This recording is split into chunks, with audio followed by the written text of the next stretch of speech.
Salam sejahtera tuan-tuan dan puan-puan, saudara-saudari sekalian, apa kabar semua? Nama saya ialah Dr. Lee dan saya berasal dari Bukit Mentajam, Pulau Pinang. Sekarang saya tinggal di Kluang, Johor. Dan selamat menyertai lagi satu program baru saya, yaitu Yang Mana Salah Identify. Jadi latihan ini merangkumi semua bahagian grammar, dan kerja kamu ialah mengenal pasti manakah yang saya bergaris itu salah. Ada satu kesalahan. Okey, jadi kita tengok nombor 1. We must not make any noise in the library unless we will be sick. Mana salah? So mula-mula kita tengok make. Adakah make itu salah? Make itu tidak salah sebab saya mau kamu ingat ini. Saya mau kamu ingat dan ingat. Apabila kita menggunakan perkataan must ialah modal verb. Ya, adalah satu modal.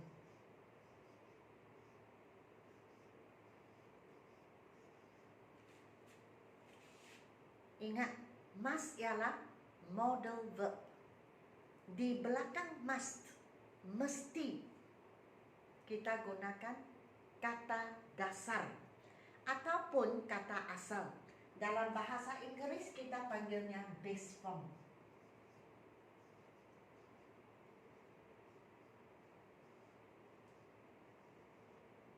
Maksudnya bentuk perkataan yang asal sebelum kita tambah S atau ED atau ING. Jadi sini must, make ialah kata asal. Dia bukan MADE. MADE itu bukan kata asal, sudah tukar bentuk. Jadi sini MAKE, betul, ini adalah kata asal. Nombor 2, in the library. Betul ke salah? Di dalam perpustakaan, sebab perpustakaan itu satu bangunan dan kita berada di dalam. Jadi betul atau tidak? Betul. Mungkin kamu ingin tanya saya, bagaimana dengan at? Boleh juga, tidak salah. Tetapi in memang tidak salah. Okay? So in ini betul. Unless we will be asked to leave. Maksudnya, sebenarnya maksud ialah kita tidak boleh bising dalam perpustakaan. Jikalau tidak, kita akan dipanggil keluar, to leave the library. So, jikalau tidak ialah all, bukan unless. Unless maksudnya kecuali. Kita tidak boleh bising kecuali dipanggil keluar. Mana ada maksud? Tidak ada maksud. Kita tidak boleh bising. Jikalau tidak, kita akan disuruh keluar. Jikalau tidak ialah all. Jadi yang ini salah. Jawapan yang tepat all. Jadi all ada dua erti. Nombor 1, all ialah atau. Do you want this marker or that one? Or. Is he your brother or your cousin? Or atau. Tetapi or juga jika tidak. Ada satu kita panggil syarat. We will be asked to leave. Yang ask ini betul ke tidak? Betul. Mengapa? Tengok ini. Saya mau kamu semua ingat penggunaan be. Nombor 1. Di belakang be, nombor 1 tambah ing. Be asking contohnya.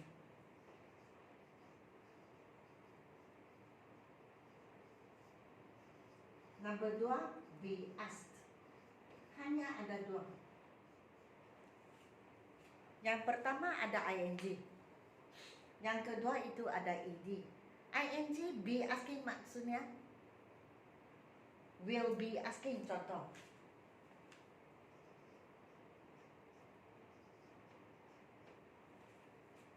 Will be asking maksudnya akan bertanya. Ayat aktif, bangun membuat. Will be asking akan bertanya. Will be asked akan ditanya. Ataupun will be asking boleh bermaksud juga akan menyuruh. Will be asked akan disuruh. Jadi kita akan disuruh keluar.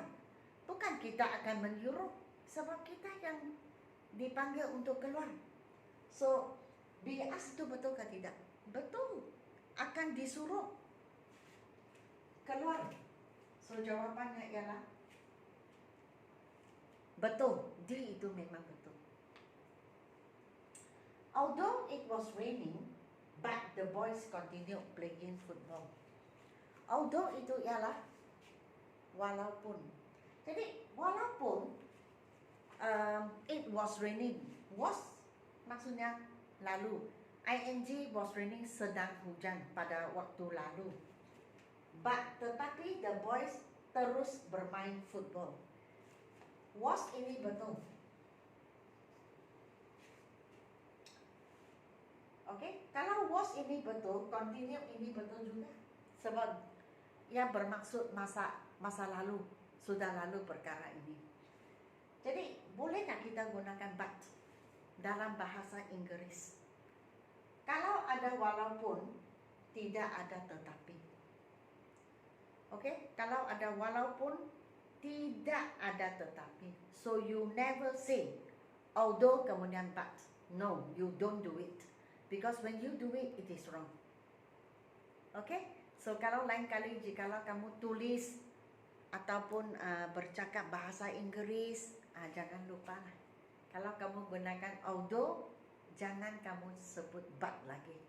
Sudah ada walaupun, jangan disebut but lagi. So, yang salah ialah but. Kita terus koma dan but ini kita tidak mau.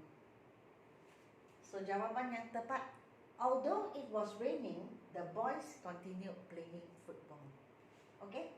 Continue ialah kata kerja, verb. So, ini kata kerja yang pertama. Kalau ada dua kata kerja bersama-sama, kata kerja yang kedua itu kita tambah ing. Contohnya, I enjoy dancing, I love eating.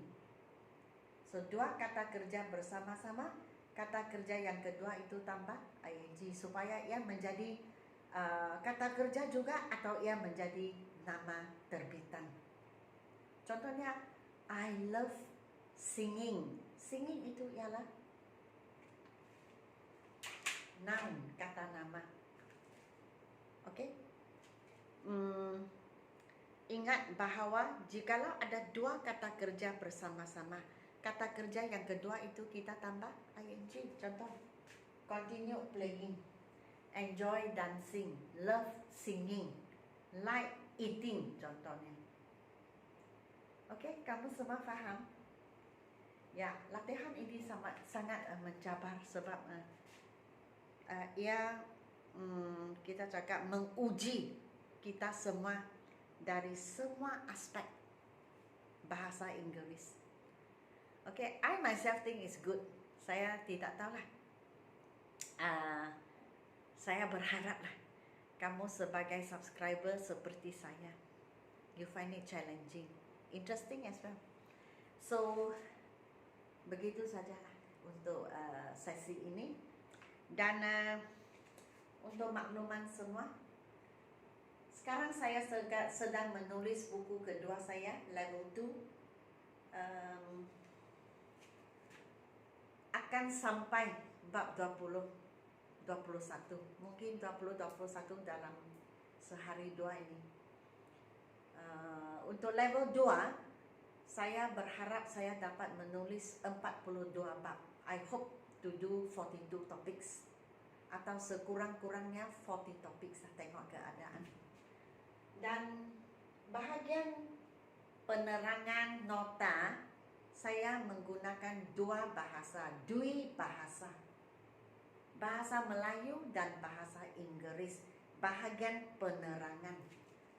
Ada ramai subscriber juga yang meminta saya, bolehkah Dr. Lee menerangkan dalam bahasa Melayu juga supaya kita mudah faham. Dan saya rasa okey juga. Sebab itu makan sedikit masa, saya mesti menggunakan dua bahasa. Tapi itu setakat penerangan sahaja. Latihan mesti English. Sebab kita sedang membuat latihan bahasa Inggris kan. Jadi itu saya tidak buat sebarang penterjemahan. Okay? So buku 2 ini dalam proses kelas online yang baru. Bulan September sudah buka pada 6 hari bulan September dan ada cukup orang. Saya tidak akan terima pelajar lagi. Jadi pada bulan Julai saya juga ada membuka 2 kelas. Dan 2 kelas itu akan tamat pada hujung bulan Oktober. Jadi bulan November saya ada kelas baru berasaskan ini 4 ini. Dan kelas saya dibuka secara individu. Maksudnya kamu sendiri, satu orang,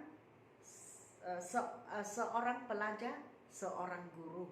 Maksudnya kita mempunyai peluang untuk belajar seorang diri dengan seorang guru. Jadi kamu ada kebebasan untuk memilih apa yang kamu ingin belajar. Selain daripada ini, kamu boleh meminta, I want to learn this, I want to learn that. Berasaskan keperluan kamu lah, sama ada dalam bidang pekerjaan ataupun pembelajaran. Saya juga ada kelas kumpulan. Dan kelas kumpulan saya bahagikan kepada 2 kumpulan. Satu kumpulan besar, maksudnya ramai pelajar. Dan saya juga ada kelas kumpulan kecil. Beberapa mungkin 4 atau 5 orang sahaja. Okay? So masa itulah. Sebelum bulan November kamu boleh hubungi saya. Bukan sekarang. So sekarang masih September, baru saja buka kelas baru. So tunggulah sampai hujung Oktober jikalau November ingin menyertai. Dan sekarang masih ada orang yang ingin membeli Dr. Lee's Method Grammar Level 1. This is the book. Dan kandungan dia di sini 38 bab yang paling penting dalam grammar. Dan ke-38 bab ini akan ikut kita sampai ke tahap terakhir, yaitu tahap 7, level 7. Level 7 ini akan ikut level 2, level 3, level 4 sampai level 7. 38 bab ini sebab 38 bab ini adalah asas dan bahagian yang paling penting dalam grammar. Okay? So jikalau kamu ingin membeli Dr. Lee's Method Grammar Level 1 ataupun kamu ingin menyertai kursus saya melalui WhatsApp kepada saya 019 7878 299. Okey, WhatsApp kepada saya lah. Dan buku level 1 mesti tempah. Sebab saya ikut berapa orang yang tempah, saya akan cetak. Saya tidak cetak lebih dan stok di rumah atau di office. Saya tidak boleh buat begitu. Okey, jadi sekian. Sampai sini sahaja. Sila beri saya like, share dan subscribe. Dan sehingga kita berjumpa di video-video yang akan datang. Terima kasih kerana menonton dan selamat tinggal.